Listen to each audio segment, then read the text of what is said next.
What forgotten 2000s thriller starring Kevin Costner was actually designed to be a trilogy? Which of Liam Neeson's action flicks would he like to take another crack at?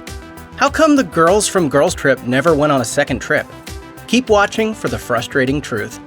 By now, the reputation of the unproduced Hellboy 3 is almost as enormous as the movies that actually got made. The story for this potential feature was teased in 2008's Hellboy 2: The Golden Army, as the titular superhero would have become an apocalyptic threat to Earth. Since then, the project has been discussed actively by the Hellboy creatives, but it's never materialized, despite especially constant encouragement from leading man Ron Perlman. In 2013, Perlman reaffirmed his commitment by noting how enthusiastic he was about director Guillermo del Toro's vision for how Hellboy's story would wrap up.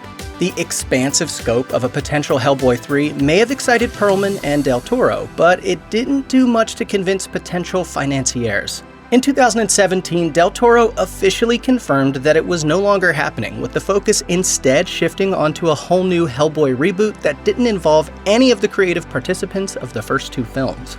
Though Perlman has continued to beat the drum for Hellboy 3, at least as recently as 2019, it doesn't appear to be enough to actually get anything off the ground.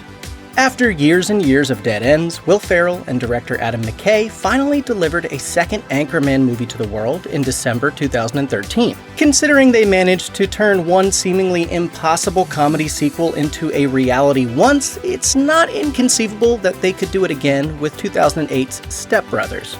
And that movie's other leading man, John C. Reilly, has been very open about the fact that he's down for more immature antics. In November 2018, he told Good Morning America that there was a concept for a second Step Brothers and that he was hoping that it would materialize. I mean, it requires the cooperation of a few other people, but I would love to do another one of those, yeah. This initially seemed like a promising sign, but in the years since, there's been no more word on this potential follow-up. And an even more discouraging sign, Reilly himself has downplayed the idea of it ever becoming a reality in more recent interviews. Part of the problem is simply the busy schedules of everyone involved, especially McKay, who's moved away from bro comedies to more Oscar-nominated dramas. And John C. Reilly has even more important characters to play. Hi, I'm Dr. Steve Brule. Edgar Rice Burroughs wrote several novels chronicling the exploits of John Carter of Mars back in the day, so it would make sense that he could also spawn multiple big-screen adventures. 2012's John Carter aimed to do just that. Years later, director Andrew Stanton even revealed the logos and titles for two sequels he'd once planned to helm. And he wasn't the only one who harbored ambitions for more, as leading man Taylor Kitsch has also been eager to head back to the Red Planet. A few weeks after John Carter launched in theaters, Kitsch made it clear that he desperately wanted to make another movie in this universe. His excitement for a sequel was also stoked by the screenplay for the proposed production. Unfortunately, larger forces beyond his control would ultimately make this an impossibility. John Carter became a legendary box office bomb as it lost hundreds of millions of dollars for Walt Disney Pictures. Any notions of a second film were quickly scrapped despite Kitsch's enthusiasm. So, unlike the original literary character, the cinematic incarnation of John Carter will not go on to have endless adventures. The world of Speed Racer is bursting with colors and so many visual details that are pretty much tailor-made to be explored across multiple movies. And the actors in the 2008 big screen adaptation were quite aware of this. According to Christina Ricci, who played Speed's girlfriend Trixie, the entire cast was yearning to go for another spin before the movie even hit theaters. As she told ComingSoon.net in 2008, the Wachowskis created a world that they love and created characters that they loved and are attached to. When we were all leaving, we were like, write the sequel, we want to come back. And they were like, I know, we're going to, don't worry. They were as sad for it to be over as we were. Ricci has maintained that commitment towards a potential sequel well after the movie's release.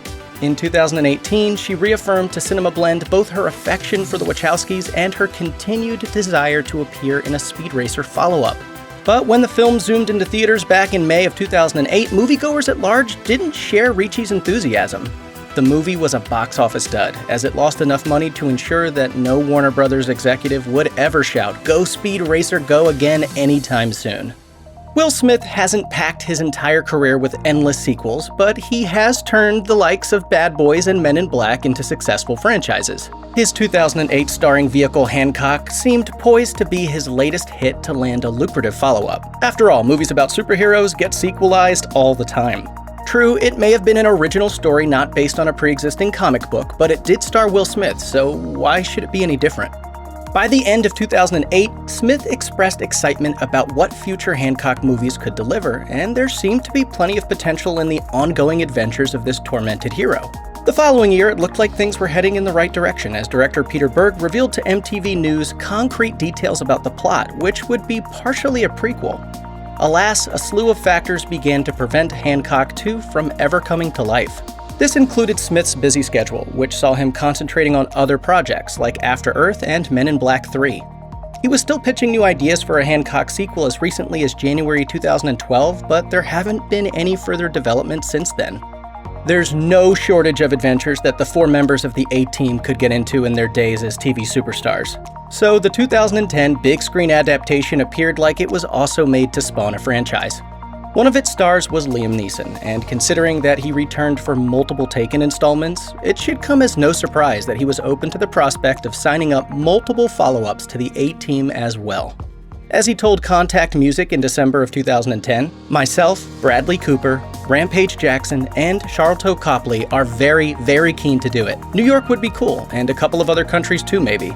The cast may have been ready to go, but the A-Team property turned out to be less popular with moviegoers than it was with TV viewers. In early 2011, Neeson revealed to Digital Spy that he was still eager to do another movie with the original film's cast, and that 20th Century Fox hadn't explicitly said no to the prospect of a follow-up. However, he also noted that he had a hunch that the box office results weren't enough to justify financing a sequel. He turned out to be right on the money. A few years later, director Joe Carnahan officially confirmed that there would be no sequel to the A-Team, no matter how jazzed Neeson may have been. Judge Dredd dished out some brutal R-rated justice in the 2012 film Dredd, which managed to become a cult classic and also helped kickstart the career of Alex Garland, who would go on to direct Ex Machina and Annihilation. Despite such notable accomplishments, Dredd was still a major box office disappointment, thus rendering any notion of a sequel quite unlikely. But the Judge Dredd character has overcome significant odds before in the comics, so it's hardly surprising that the actor who played him, Karl Urban, was game to tackle the seemingly impossible task of willing a sequel into existence. In May 2013, Urban made his passion apparent, while also encouraging fans to make their voices heard. So while there was a significant social media response to make a Dredd sequel a reality, another movie never materialized. The closest fans ever got was an announcement of a TV show that Urban was once in talks to headline, but that also never came to pass. With years of radio silence on the prospect of a Dredd 2, not to mention Urban now being busy starring in Amazon's The Boys, we don't imagine justice will be served again anytime soon. I am the law.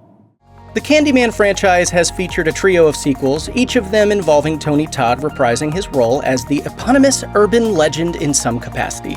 His enduring presence is a testament to how much passion Todd has for this character. And at one point, the actor was thoroughly committed to executing a new kind of Candyman sequel that would have chronicled the title character trying to make a go at life as a normal civilian. In a 2021 interview with Bloody Disgusting, Todd shared details about this sequel that he was hoping to get off the ground. It would feature Candyman trying to suppress his violent urges while working as a professor at a New England women's college. Living in an environment full of women would have been a challenge for the character, and the story would have also included a tragedy that triggered the revival of his old bee-covered form. Todd was excited for the project, particularly the striking visuals that were proposed at the time. Issues having to do with which studio owned the rights to the property and who would get what amount of profits halted the film from ever moving forward. Those issues turned out to be too insurmountable to overcome, as this particular sequel never became a reality.